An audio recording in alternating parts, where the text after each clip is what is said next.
spent uh, 5 to 6 weeks or 4 to 5 weeks on both on each of those topics. So a good 2 or 3 months have been spent laying some foundations. And I do want to stress that merely because we've done one detailed class doesn't mean that we've become very seasoned or we become authorities on the subject. In fact, as Dr. Salim would has heard me say so many times before in the past, in most cases, even when we do get into some topic or some issue in depth, we're still only scratching the surface. And that is not a statement of humility, it's actually a statement of fact. We're still only scratching the surface. And I believe that the more, I mean, some of you have already done some level of theology, so you'll appreciate this. Some level of aqidah, some level of kalaam, some level of theology. But those of you who haven't and have come to it for the first time in some type of depth, it may seem that, mashallah, we've kind of grabbed the bull by the horns, so to speak. And to some extent we have. To some extent we have. But actually there's so much more. So wherever we can revisit the same topic from different angles, from different perspectives, always looking not so much for the end judgment, end answer, though most of the times that's really important as well, but more so looking for the ways our theologians, our ulama have looked at the issue and understood the issue and what kind of principles they've used to arrive at the decision. Those type of things are, on the long run, much more helpful than immediate end answers. Although I have to stress that, you know, we do need end answers quickly as well. We can't ignore that. I need to know now, you know, if I'm thinking of buying a house, can I buy a house on conventional mortgage? Is halal mortgage halal? Or do I just simply rent? For example, in the UK, I need to kind of, you know, I've got the money now and I'm, you know, have to make up my mind in the next 1 or 2 weeks. I need an answer now. As regards to long-term visions of Islamic economics and going back to a gold standard and this, that, and the other, yeah, it's important, absolutely imperative that we start thinking about these things. But I do need an answer now about some juz'i specific issue. In this case, can I have a conventional mortgage, or do I have to rent, or is a halal mortgage a middle option? But we're looking for long-term principles. That really is my focus, inshallah ta'ala. Okay, so why did I choose this? Rethinking our dawah in post-monotheistic Britain. Well, simply because we do want to reach out to people. We don't want to be those type of students of knowledge or ivory tower and just kind of read abstract books and have no role in wider society. But in order to be productive in wider society, in this case, Britain, we need to know what type of Britain we are in. I was born here in 1965, the Britain of the 1960s, and I started going to school in the early 70s and university in the early mid 80s. The Britain of the 60s and the 70s was very, very different than the Britain of the 80s and 90s. And the Britain of the 80s and 90s is almost unrecognizable with the Britain of 2010 and 2020. And who knows what Britain of 2030, 2050 will look like. And therefore, since Britain, like other countries, okay, I'm sure Dr. Salim I mean, even though he's been here a very long time, but I'm sure Dr. Salim and some of you Karachyites will say Karachi of 1970 is very different than Karachi of 2020. The mindset, the attitude, the outlooks of people are so radically changed. Maybe, you know, I'm sure that's true of most cities, most cities that are developing or have developed. So rethinking, we have to rethink our strategies of dawah, not because the knowledge has changed, but because people's understanding and outlooks and attitudes have changed. Rethinking our dawah in post-monotheistic Britain, in post-Tawheed Britain, or even in post-religious Britain. 1960s Britain was pretty religious. 1970s religion, we still had to go to morning assemblies in primary school, and secondary school was still obligation by law. And in morning assemblies, even though in most cases it wouldn't be overt Christianity being taught, but we would still sing the Christian hymns and the Christian songs, because that was required by law to have some kind of Christian teaching in morning assemblies. By the late 70s or the 80s, that was no longer law, I think. And, you know, by the 90s, you know, it was like, you know, what a ridiculous thing to do. So, Bismillah ar-Rahman ar-Rahim, Alhamdulillahi Rabbil Alameen, wa sallallahu wa sallam wa barak ala Sayyidina Muhammadin wa ala alihi wa sahbihi ajma'een. Amma ba'd. Let's start reading. Shall we scroll up? Okay. So this is what I've written in this article that you can read on the Humble Eye in your own time. Given that the knowledge, the ulama and the du'at, the scholars and the callers to Islam teach and convey is sacred and is majestic and noble, the Quran says this is indeed a noble Quran, then the ulama and the du'at, they too are expected to exemplify nobility and dignity in terms of character and in terms of how they carry and conduct themselves. The rule here is the message is noble, so its carriers must be noble too. It's as short and as simple as that. I'm starting with this only because we need to understand it's not just about, it's not really about knowledge. It's about what knowledge does for us in terms of what type of person knowledge is making us. Is knowledge making us argumentative people? Is knowledge making us arrogant people that look down upon others because we have the knowledge and they don't?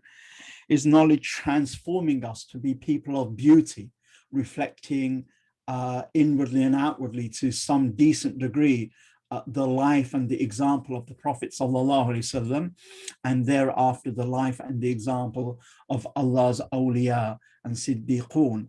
If it's the former, then something is going wrong with our intentions and the way that we're learning knowledge. And if it's the latter, then we need to give thanks to Allah subhanahu wa ta'ala. So I'm just starting with this. This is not really the main issue, but it is important. No doubt, the loftier reason for scholars and callers to have beautiful character and noble conduct is simply for the love of Allah and for the love of virtue itself, because Allah loves and is pleased with virtue. Okay. Other reasons to embody virtue and good character are significant, but they are a lesser degree. One reason has to do with status. If the ulama and the du'at, if the scholars and the callers to Islam behave in an unbefitting manner, it's less about their status dropping in the eyes of the public and more that it reflects badly on the actual knowledge itself.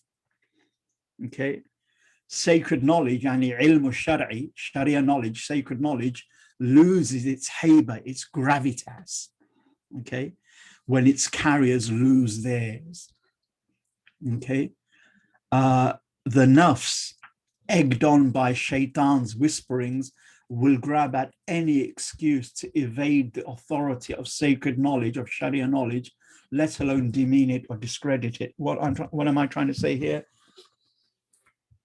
If the ulama, the scholars, following in the example of the Sahaba radiallahu anhum ajma'een, who were following in the example of the Prophet alayhi salatu wassalam, they had as a character haiba, dignity, respectability, gravitas, we might say in English. And it's something which, until maybe the 1970s and 80s, whether in Britain or whether in the Muslim world, when you saw a man of 30, 35, even if you probably saw a man of 25, or a woman for that matter, you would find that in public, at least, they wouldn't laugh loud and behave foolishly and mess around, not because they were always serious people, but because it was against the adab, against right behavior, to have a public image of a child, of a bacha. And these are what kids do. Even to the degree, this is not Sharia, this is Ada, customs and behavior. In certain Muslim countries, it was frowned upon to eat in public. You know what I mean? Walk and eat. You're walking and you're eating some food, some kebab or some chips or something like that. It's not dignified behavior. Is it halal or haram? No, that's not the issue. It's not dignified behavior. It came from haiba. Now, haiba is not a fixed concept in Islam. Haiba is fixed in the sense that Muslims are expected to have some level of dignity, respectability, gravitas in behavior, but its specific forms aren't fixed. They may change from place to place and even from one age to another age. In this country, in Britain, up until the 1970s, up until the 1980s, let's say, it was undignified for a man to go out except that he covers his head with a bowler hat, with a cloth cap, depending upon your social status and how much money you did have or didn't have and where you worked as well. Working in the city, you'd wear a bowler hat or some kind of hat.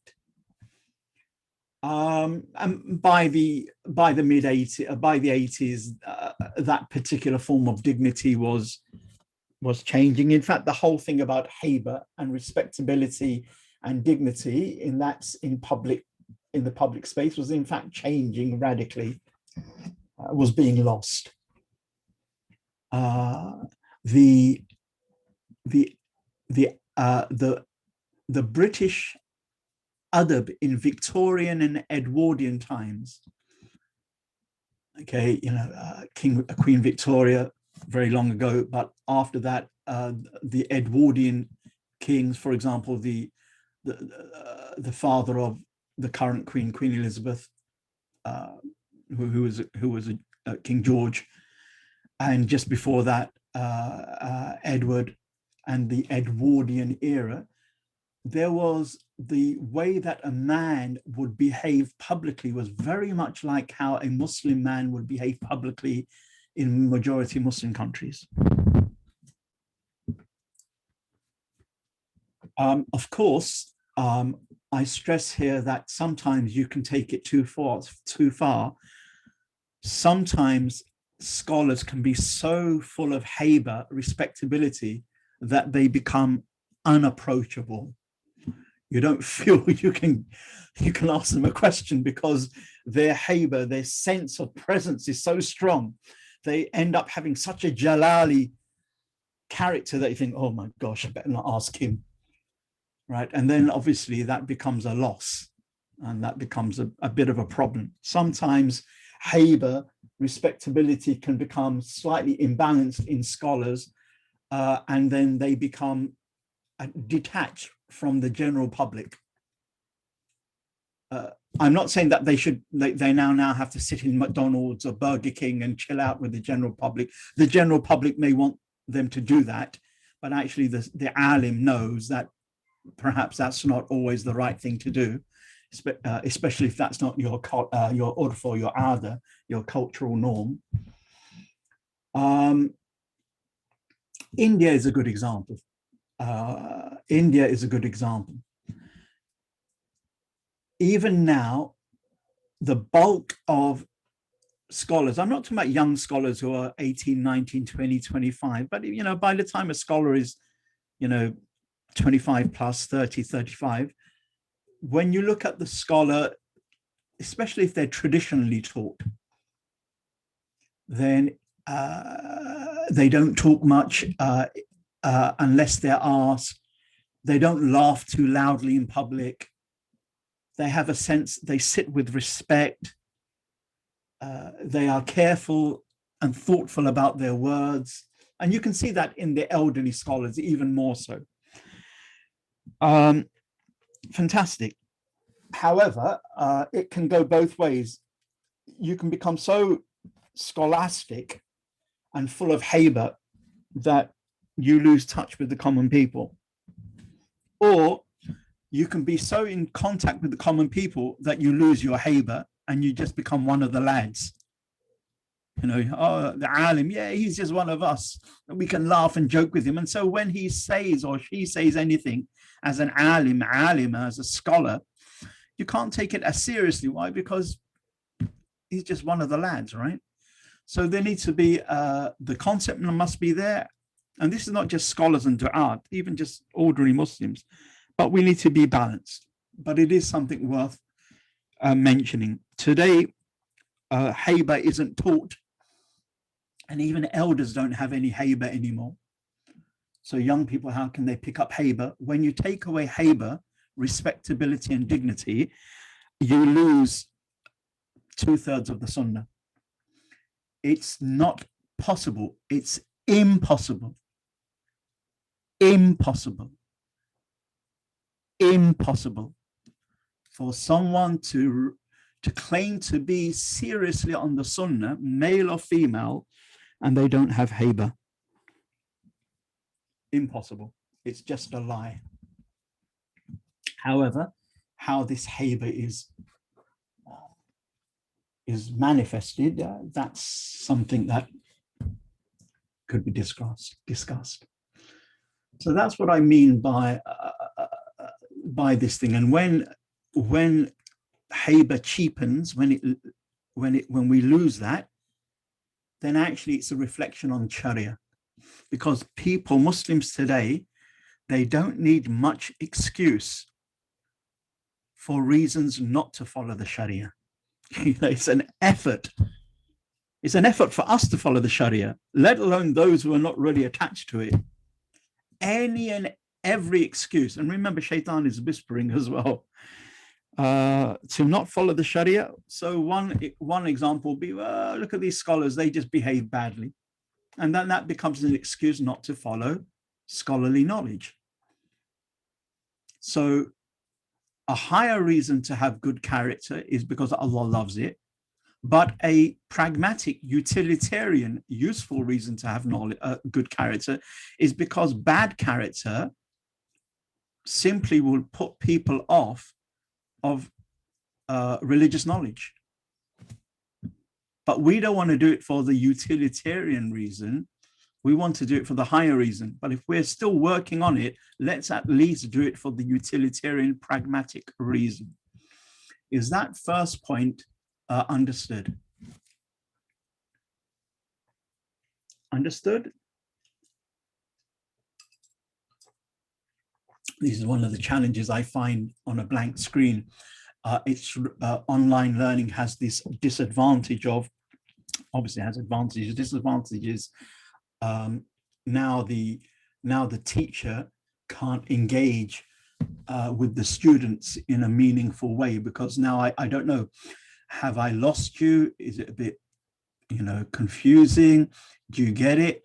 If we were here in one room, I could sense or could even see, but obviously being in a virtual class is difficult. But true, Dr. Salim, I'm sure, would have told you this. True learning requires being in the presence of teachers, so that we can see their adab and akhlaq, and the way that they think, and the way they bow their head, and the words that they use, and the expressions that they have, and they can see us to rectify us, inshallah ta'ala. And so that kind of suhbah, that kind of companionship, whereby we sit at the feet of our ulama to learn not just ilm, but adab and akhlaq and haiba, and to benefit by their du'as and their actual presence. Okay, their hadra, which is why they are hazrat. Okay, because of hazra, or in Arabic hadra. Hadra means presence. Okay, and when someone has a strong presence because of their strong character, then they are hadra, they are present, so they are hazrat. Okay, which is the original meaning of the word. So now we use hazrat for someone who, normally an old person or a scholar, that we're meant to show respect to. It's because they have presence that demands that respect. To continue, it ought to be said that whilst this article specifically addresses scholars and du'at, the fact is that all Muslims here in the West have a duty of dawah. In Islam, people belong to either the Ummatul Ijaba or the Ummatul Da'wah, which is to say, they are either people who have responded to the call, they have made ijab. Okay, they have responded, ijab, so they're Ummatul Ijaba. Okay, ijab, to respond to they've either responded to the call and therefore they're Muslims, Ummatul Ijaba, or they are people to whom the call, the dawah, must be conveyed. So they're non-Muslims, so they're Ummatul Da'wah.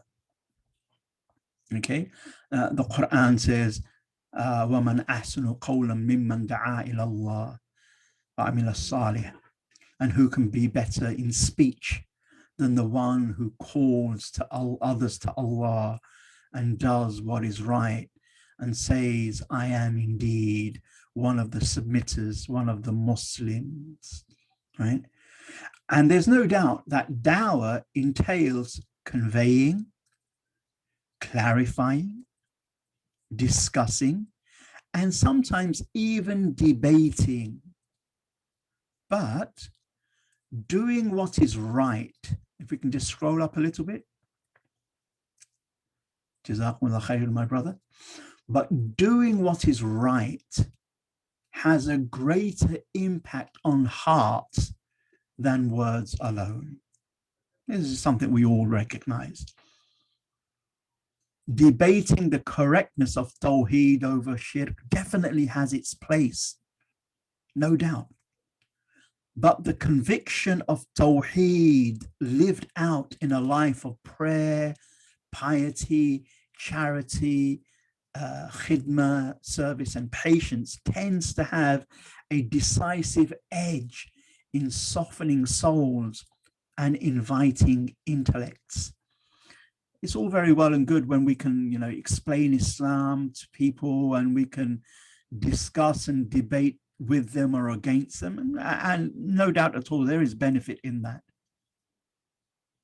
But actually, the thing that really moves hearts is when they see that, wow, these people not only can discuss and talk about the truth, but these people live the truth.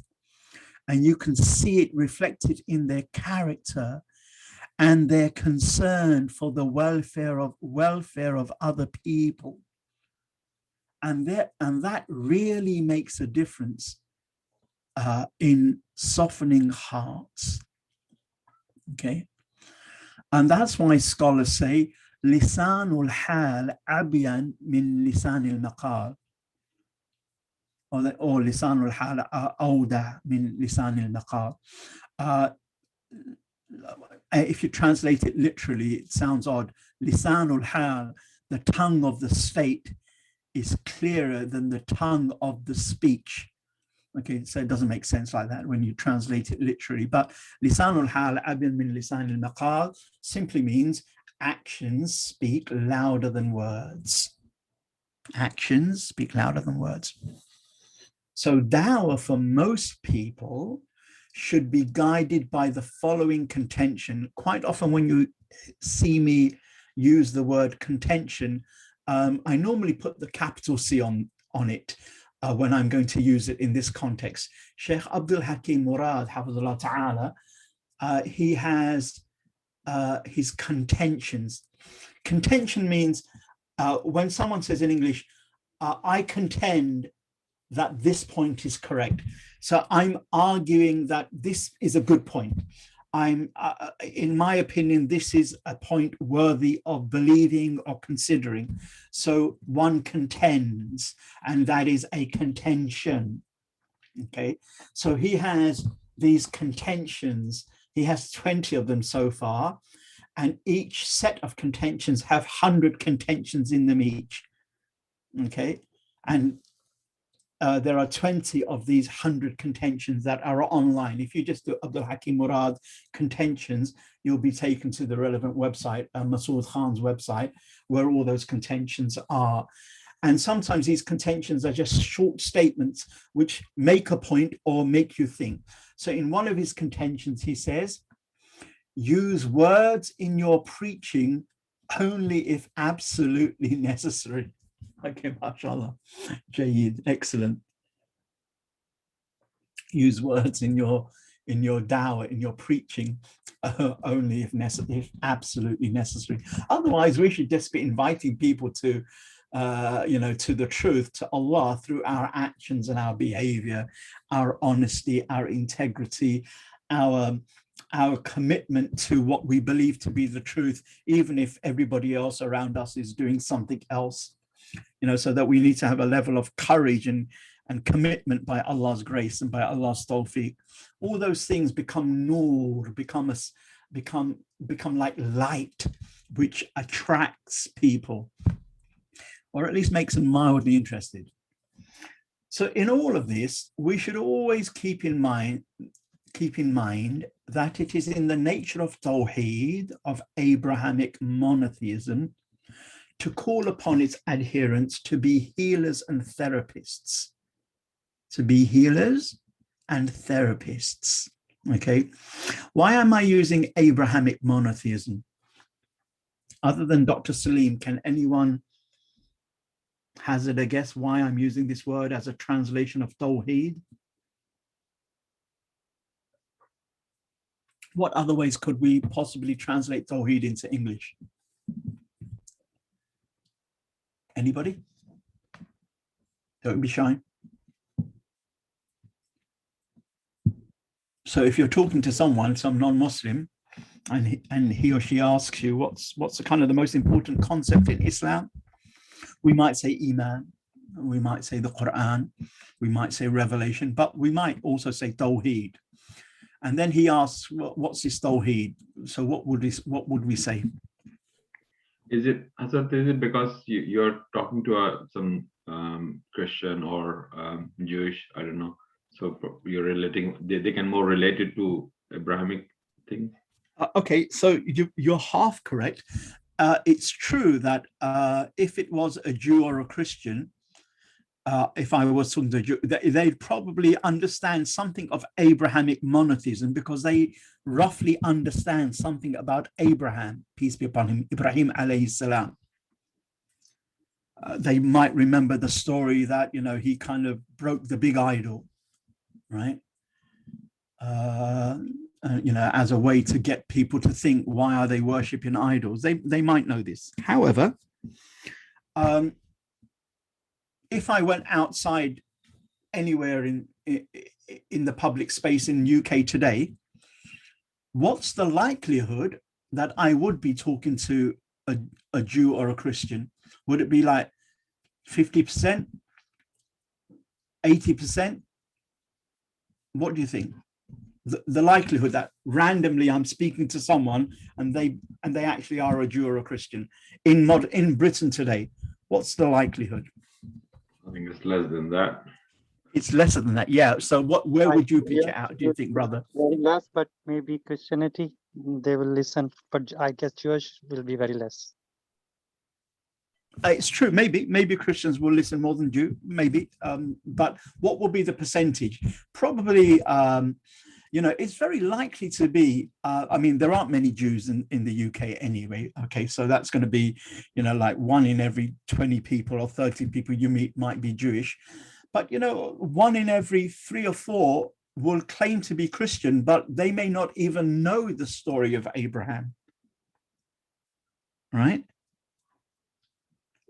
Even people, who will claim Christianity, and it now might only be 1 in 3 people or less. We'll get to some of the statistics later. In this article, I brought some statistics about that.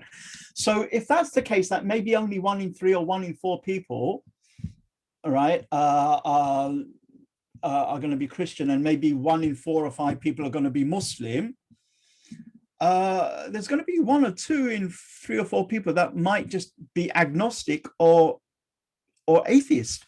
So why am I still using Abrahamic monotheism when there is a 50% chance that they're going to be atheists? Why do you think that is?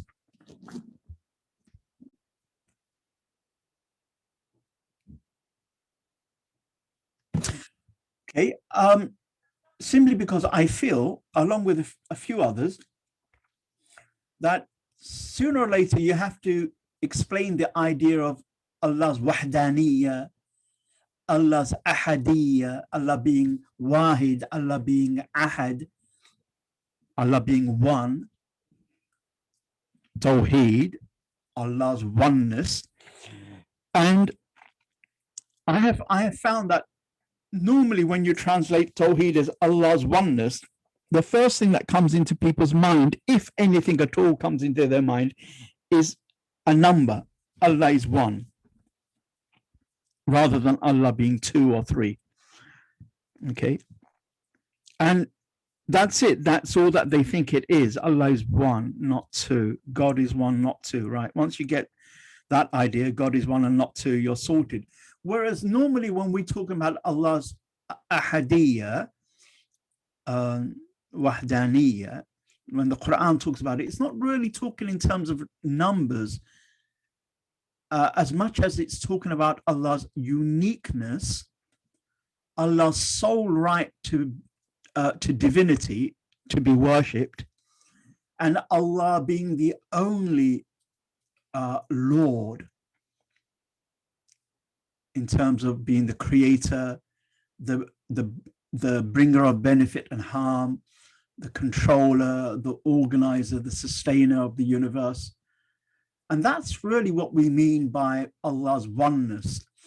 And the nearest thing that I could think over the years, in fact, over the decades, which might make people understand this, if you have to translate it in 1 word or 2 words, is Abrahamic monotheism. There is still that glimmer of hope that some people get the idea of Abrahamic monotheism, or it won't be too difficult to Google online, and it doesn't seem alien as well. Abraham, okay, well, he's somewhere there in our Western tradition. Monotheism, wasn't that what Jews and Christians were meant to be upon? So Muslims being upon that, it's not so strange. So it's just a choice of words. If you don't use it, it's not haram, but it's trying to understand who your audience is. That's the only reason why. And Allah knows best how useful it is. But anyway, in all of this, we should keep in mind that it is in the nature of Tawheed, of Abrahamic monotheism, to call upon its adherents to be healers and therapists. And this is even more so the case in this postmodern age, deeply traumatized by its existential aimlessness and so desperately calling out to be healed, right? The philosopher Nietzsche, he has these words: he who has a why to live, he who has a why to live for can bear almost anyhow. Whoever has a reason to live for can endure most circumstances and difficulties. But this is an important point, that really Islam and Tawheed, it calls upon us to do what? We're meant to be people who give shifa, healing, okay, in that rahmatul lil alameen, okay, way. وَمَا أَرْسَلْنَاكَ إِلَّا رَحْمَةً لِلْعَالَمِينَ. We didn't send you except as a mercy to the world. This kind of healing to people. Therapists are those who they deal with your traumas, right? You're anxious about something, you're hooked up on something, you're nervous about something, you're confused about something, and you undergo therapy slowly and steadily through conversation and getting you to ask questions about yourself, and getting you to ask questions about your surroundings and your relationships and how you are interacting with your relationships and life. You can begin to heal inside, and this is even more so the case in Britain today, in this postmodern Britain, which is traumatized by what? Existential aimlessness.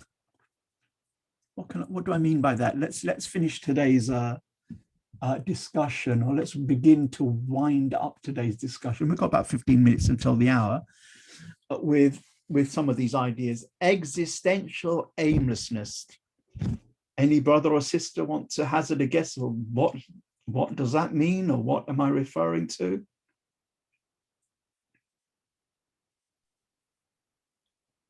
Sheikh, no one else particularly wants to go forward. I was going to say, in philosophy, existentialism is often considered the idea that there is no particular reason you exist in the first place. So you try to make up your own reason. A bit like the idea of postmodernism that you talked about before, with everyone's own truth. So that people just try to come up with their own reasons for existing and not believing there is an essential, real, objective reason for their living, as opposed to essentialism, which is what beliefs such as Islam promote, which is the fact that we're here at the end of the day to worship Allah. Excellent, brilliant. Couldn't have put it better myself, Brother Sami. And just reminded me, you did say that you did study philosophy, right? Yes. MashaAllah, Allah bless you. Okay, so spot on. Existentialism, okay, it's really a modern kind of belief that at some point when the West lost its Christian roots, in fact, when the West as a whole, as a society, kind of began to turn its back on Christianity or religion, God in particular, then Christianity gave them a reason to live for, okay, to worship God in the form of Jesus Christ, or whatever else the essential Christian doctrine is, okay? And likewise, as Brother Samir quite rightly said, Islam is an essential philosophy or religion. It gives you the essential reason behind being here, behind existence. Existentialism is linked to existence, okay? What is the reason behind an existentialism? All it said as a philosophy is that there is no reason. There is, many of them clearly said there is no God, okay, or they say there is no God, and there is no reason to life. There is no purpose. There's no higher purpose, right? The universe is just blind chance. We're here by cosmic fluke. There is no purpose. Khalas, you're here. And when people have no higher purpose to live for, there are certain psychological states that begin to develop. And by the late 1800s, meaning by the late 19th century, going into the early 20th century, whether it was Western philosophers like Heidegger or Nietzsche, for that matter, or in the writings of philosophers like Albert Camus, the French philosopher stroke author, this idea of existentialism, okay, that look, there is no purpose to life. Life is, life is really dire, because in the end you die. And not only do you die, nobody remembers you after a little while. You started as a nothing, you will end up as a nothing. And when people internalize that, right, it's it depresses you.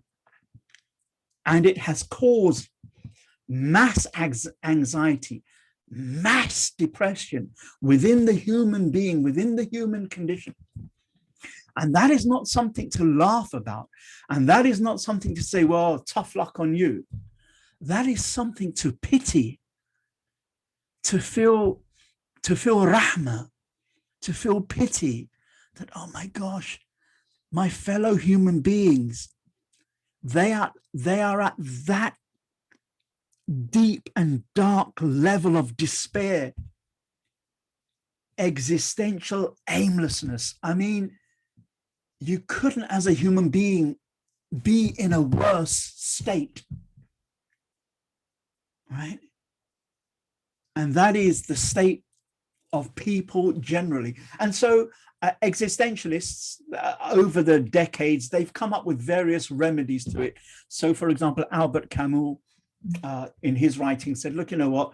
The best way to deal with it is, look, life has no meaning, no higher purpose. We're here by chance, universe came by chance. Best thing to do is just live life to the best. Live life to the best. Forget about meaning. Just live life to the best. And that's really become a philosophy today. Another philosophy that has become popular is, okay, well, you may not, you should live life to the best, but create your own meaning. Look at some things larger than yourself.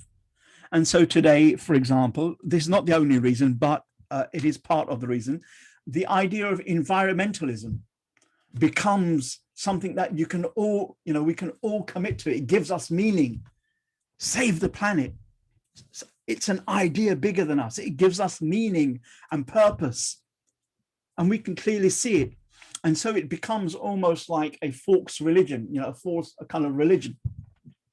But where does that come from? It comes from the fact that it's not within our nature to believe that there is no purpose. And if we do believe that, we need to somehow drown it out through enjoyment and distractions. Otherwise, we're going to be in therapy every minute of our lives, right? And so, and this is even more so the case in this postmodern age, deeply traumatized by its existential aimlessness and so desperate, calling out to be healed. People want to be healed, and they express their wanting to be healed in many ways. It's not, oh, come and give us religion. Normally they don't call out to be healed in that way. But they call out, and actually it's calling out to be healed, even if they don't know it. But as Muslims, we understand that from the Quran itself, that without this clear orientation and purpose, life can be really dire. And Nietzsche was right. I mean, he understood, you know, he who has a why to live for can bear almost anyhow. So in what follows, we'll discuss some causes which lend themselves to dignity and noble conduct in the dawah, in dawah ilallah, calling to Allah, and also address some of the mistaken attitudes and misconduct that currently taints the integrity of the dawah in Britain. And by dawah, I don't just mean the kind we do as individuals to neighbors or work colleagues or friends, but also the kind of dawah that numerous street dawah enterprises throughout the country do, and dawah in the park, and dawah in a lecture or a dialogue or a debate setting.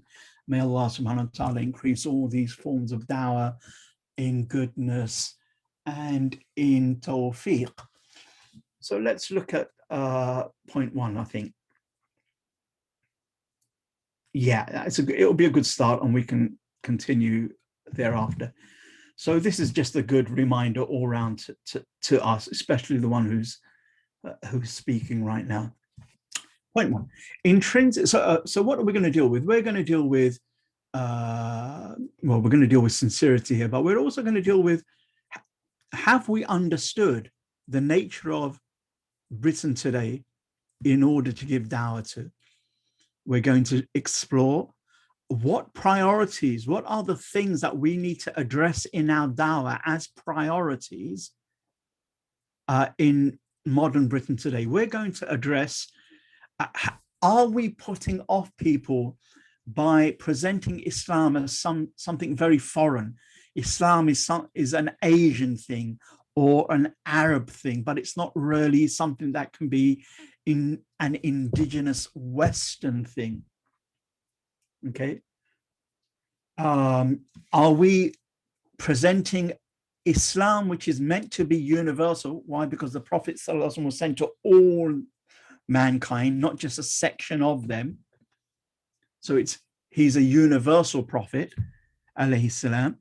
And are we making Islam, which is meant to be a universal message, and the way we end up practicing it gives the impression that Islam is just a kind of local specific message. It's for the brown people, it's for the black people, but it certainly can't be for us white, indigenous, Western European, North American type of mindset. And that might relate to what the Quran talks about and what Sheikh Mufti Taqi, in one or two of the talks that I heard him speak in Britain about lisanul qawm. The Quran speaks about every prophet having the lisanul qawm, the speech or the language of his people, and we'll come to explore that language of the people isn't just speaking the native language, but it's also fitting in with the culture of the people. And it's also fitting in with understanding the mentality of the people, because once you understand the language of the people, because that language is your language, then you understand the urf and the aada, the habits of the people, and you understand the mentality of the people, because they are your people. They are your customs and habits. They are your ways of thinking, except that they have been refined with the teachings of Islam and revelation. But if we come across as ajami, like foreign, then that can easily be seen, and it's like, I don't really accept a message from foreigners, right? Which is why every prophet was sent to his people. Allah didn't send a Chinese prophet to the Arabs. Even though a Chinese prophet would have come with the haqq, would have come with Allah's revelation. And after all, isn't it the truth that you want people to accept? Yeah, but it's people are human. They kind of accept truths in a particular way. So we'll come and deal with all of those things, which is why it's dawah in postmodern Britain. And I hope, inshallah ta'ala, we can assess ourselves and, and think strategically, not only spiritually, but strategically about the welfare of our people. So point one, let's see what we can do here. Intrinsic to scholars, teachers, and callers to Islam being noble and beautiful souls is the question of ikhlas, or sincerity. We read this verse in the Holy Quran. Say, this is my path. قُلْ هَذِهِ سَبِيلِي أَدْعُو إِلَى اللَّهِ عَلَى بَصِيرَةٍ. Is that right, Dr. Salim? It's gone out of my mind now. قُلْ هَذِهِ سَبِيلِي أَدْعُو إِلَى اللَّهِ عَلَى بَصِيرَةٍ. Yeah, I think that's the one. Say, this is my path. I call to Allah, or I do call to Allah upon basira. Let's translate that here as sure knowledge. Okay. أنا ومن اتبعني. Yes. أنا يبارك الله فيهم. أنا ومن اتبعني. That part that Dr. Salim mentioned is really important. Say, this is my path. I call to Allah upon sure knowledge. I and those who follow me.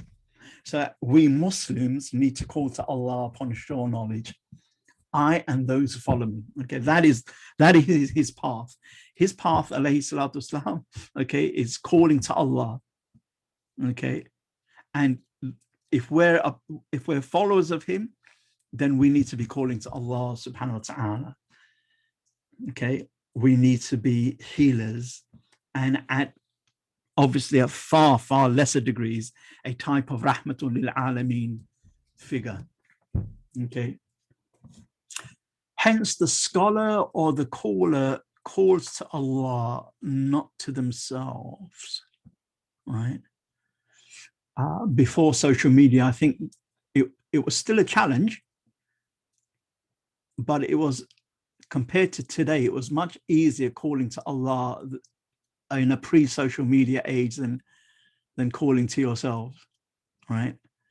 Now we have the challenge of, it's my own Facebook page, it's my own social media account, and I need you lot to like my page and my social media account. You need to like that, or, click the button or whatever.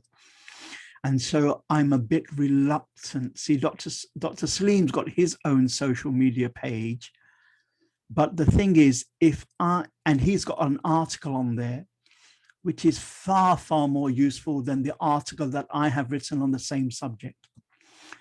It's better written, it's more knowledgeable, it's more relevant, but yet I can't actually send the link to his page. I can't send it out, because if I do, you'll all start going to his page, right? Now, who's going to like my page, right? And I have written an article on the same subject, but I know in my heart of hearts, the one that people need to read, or the video that they need to listen to, is on Dr. Salim's page, mashallah.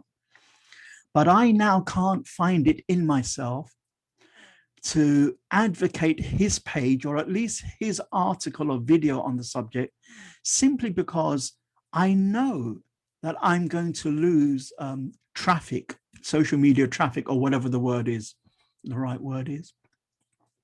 Whereas if you look back to the Salaf, their thing is, oh, Imam Malik is here. Why on earth are you asking me a fatwa?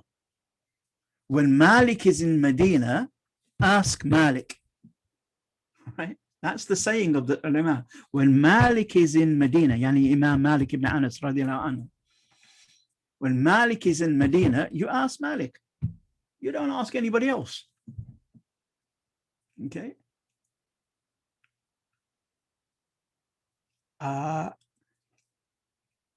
But today it's like, well, I now don't have this thing on getting others to ask those who are more learned than me, or better suited to answer the question than me.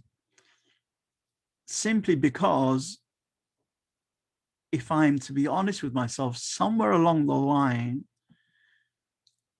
my intention got corrupted And if I were to think about it a little hard, I might find that actually social media accounts and pages are the very cause of or at the very core of corrupting my ikhlas.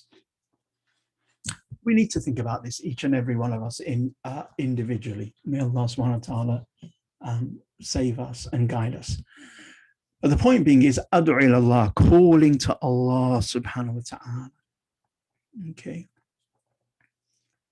Ibn al-Jawzi just makes this magnificent point. He says that the ulama, the scholars, and we can add to that in a lesser way, the callers, the da'is, the da'iyas, the du'at. In one sense, they're like doctors, right? So we have Dr. Salim. I do remember in this group there were at least one more doctor. Is the other doctor, or are other doctors present? Or is it just Dr. Salim today? Yeah, I think it's today just me, but yeah, normally there's Noman Heather is here and there are a few other doctors as well. Yes. Right. Okay. So, mashallah. So normally we have about 2 or 3 doctors. Now, supposing we were actually in one class, we're in a physical space, like my house or something like this, or a mosque. And supposing, Allah forbid, one of us fainted, not any of the 3 doctors, one of the attendees just fainted. The 3 doctors, they wouldn't say, hold on, let me treat him. Let me check his pulse or whatever. Khalas, whoever of these 3 competent doctors does it, the other 2 would be very satisfied. MashaAllah, because what counts is that the person fainted, that he's okay, that we can maybe hopefully quickly diagnose that there's nothing seriously wrong, and that hopefully within a short space of time we can get him back on his 2 feet. That would really be the aim. And it doesn't matter what doctor did it. It would really be strange, right? If one of the doctors, like Dr. Salim, went to just, supposing that I fainted, for example, and he went to just kind of like pick up my head, and then the other doctor came, no, I will do it. And the 3rd doctor came and pushed the other 2 away and said, no, I will do it. Okay. And then they all started fighting. And here I am, behosh, kind of like unconscious, right? And the doctors is kind of like each fighting to be the one to do it. Okay. Not out of some sense of, tabarrukh, just because, well, I am the doctor kind of thing. Then we'd think, what on earth is going on?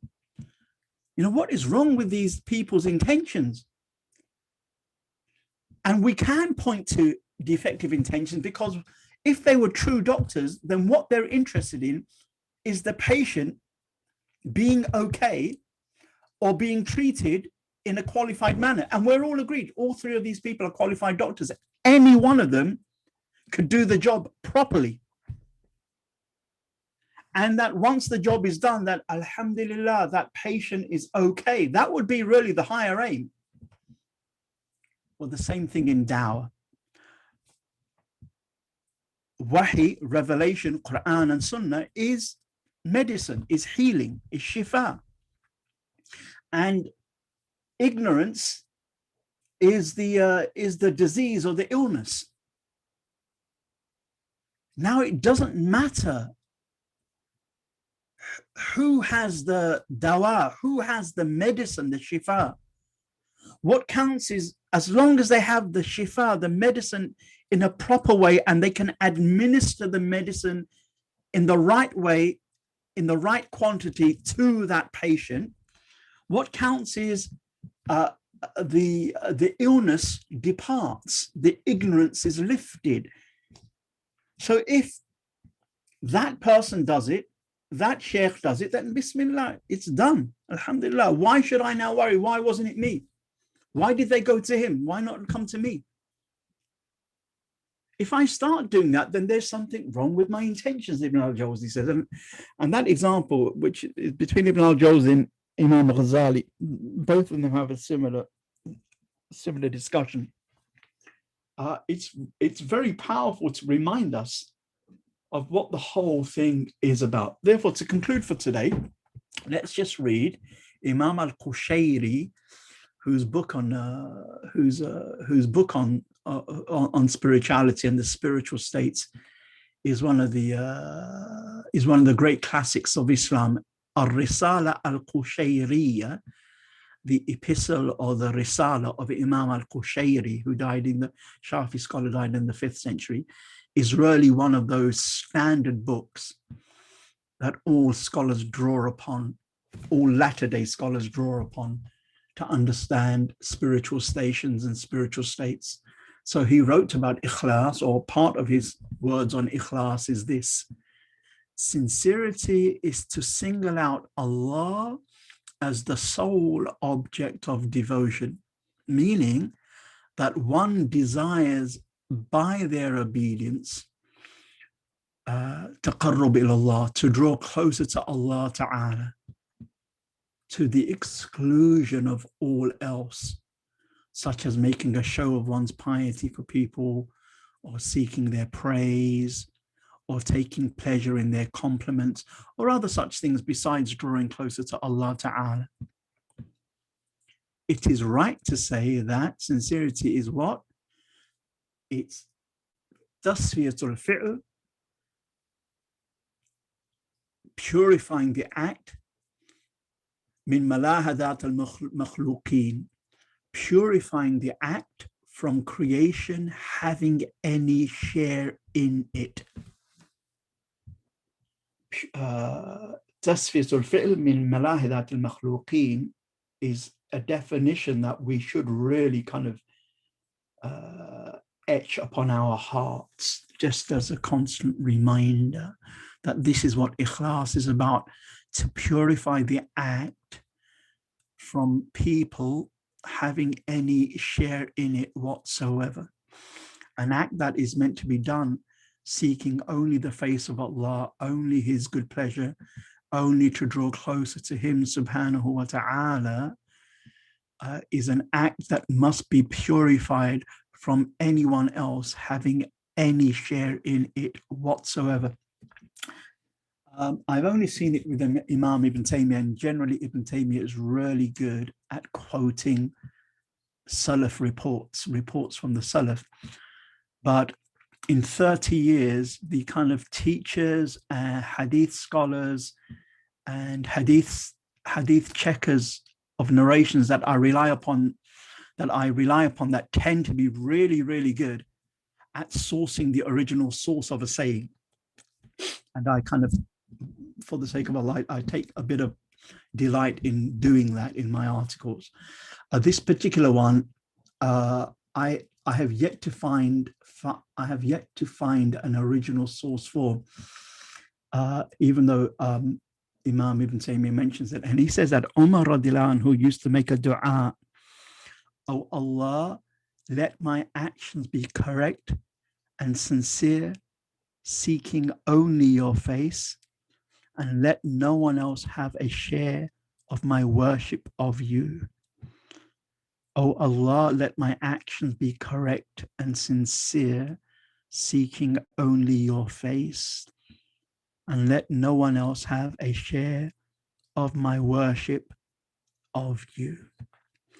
And so with that, let us end today's session by saying, "Oh Allah, let our actions be correct and sincere, seeking nothing but your face, and let no one else have a share of our worship of you." Wa akhiru dawana alhamdulillahi rabbil alamin. Yes, Dr. Salim.